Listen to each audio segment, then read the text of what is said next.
Hi, Andreas here from macOS 10 screencasts.com. In this tutorial, I'd like to show you, well, it's another Scrivener tutorial, obviously. As I said previously in another screencast, the screencast series is about writing your own thesis or your own university documents with Scrivener. And in this part of the tutorial series, I'd like to focus on how to customize the output which is coming out of Scrivener. This is done very easily, and I would recommend you to set up your own preamble once, and then you have absolutely no problems to work with Scrivener anymore.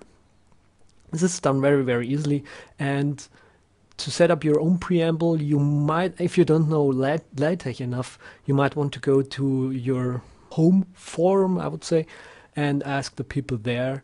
They are usually very helpful with setting up those kind of things. And now let's move straight on to the screencast. I hope you enjoy it. The magic words to configure XSLT or to get a customized output out of Scrivener are called MultiMarkdown settings. We were here already when we configured our bibtex file. Now we need to enter a new metadata here, and to get a list of the possible metadatas, you simply go to the MultiMarkdown syntax guide website, which I'm showing you right now, and here is the first section called metadata. Now metadata is formatted like this. It's first the name of the metadata, then a semicolon, and then the attribute. The list of possible metadata is listed below, of course. There's an address, there's an author, affiliation, the base header level, which we already had a look at, our bibtex file we were configuring, and there's a entry called LaTeX XSLT. Now I won't go into detail about XSLT, of course, but as far as I can tell you is MultiMarkdown comes pre-installed with a couple of XSLT files, and you can call them from within Scrivener by entering the according XSLT file in Scrivener. Now I copy this value to my clipboard, and to see a list of your installed XSLT files, you simply go to your library, application support, MultiMarkdown, XSLT, and there you see a list of all the pre-installed XSLT files. Now you can customize these, of course, but there's one called LaTeX snippet XSLT. What this one does is basically it outputs a LaTeX file without the preamble and without the end document. So that's my way, or the way I have found to be the easiest for using MultiMarkdown together with XSLT. And now we need to enter this value in the file. You remember that I still have the attribute on my clipboard, and in the text field you just enter the name of the according XSLT file, save your document, and now everything is configured. Now the first thing we need to do is we need to clean our previous folder from all the files we have created so far. So now that we have a clean file here, we can start by outputting our document from Scrivener. Now nothing needs to be changed here. The only thing that's changing is you need to select here MultiMarkdown to LaTeX, of course, and all the other values here don't change at all. Just click on export, select the folder, here enter a name for your file, hit export again, and now a new file is written onto the hard disk, which holds just the contents of the documents without preamble or anything else. Now the next thing we need to do is we need to create our preamble, of course. Now to do that, I have here my template, which I of course share with you, and I just call this one main doc. When I open this file now, you see here's a lot more text in it than in the previous one. This is my document, of course. You can set up your own if you want to. But the magical thing here is this line called \include. Now when we enter here the name of that file we want to include, of course. And when I set or typeset this file now, you see we have a customized output from Scrivener.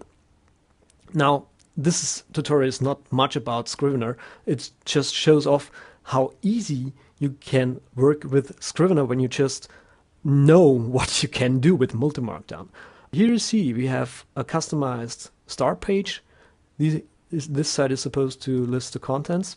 When I typeset my document again, you now see that I have the contents listed, and in the below the contents, of course, is part 1, which is what is glitch, and then lists the contents of this document, which is an awesome idea. And just because we did this kind of a setup in Scrivener makes it now so much easier for us to work with this document. We don't need to fiddle around with setting up LaTeX or something like that. It's just setting up the preamble once, and now it's just easy as a snap, you would say. To work with this file, you just need to export your proposal file, in my case, from within Scrivener again and again, and just need to change this one file. And if you want to make changes to the preamble, you go here in the main doc. Oh, last thing, if you do this setup here, you need to have a look at this line, because now you need apparently to include your own bibliography file in this document, and the German people need to have a look at this line. If you're from Germany, you need to include the line here which says use package and German, which stands for New German. Now in most cases you probably don't need parts or chapters in your LaTeX or in your resulting document, because you're not writing a book, it's just a small thesis, and therefore you might want to use just paragraphs and sections or subsections. To do this, you go in Scrivener to the MultiMarkdown settings. Here is an entry called base header level. Just set a higher number here. In my case I set 3. Hit save, compile my draft. And now I just need to replace that one file. Click on export, replace. And when I now go to our proposal text file again, you see that part here has changed from being a part to section. And all I need to do now is just go to our main document again. And I don't need to change anything here. Everything happened automatically for us. Again, this is very, very cool. And now when I go to our document, you see now we don't have part 1 anymore. It's just 1. What is glitch?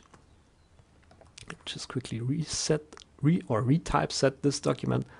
And when we go to the doc, we see the table of contents have also changed.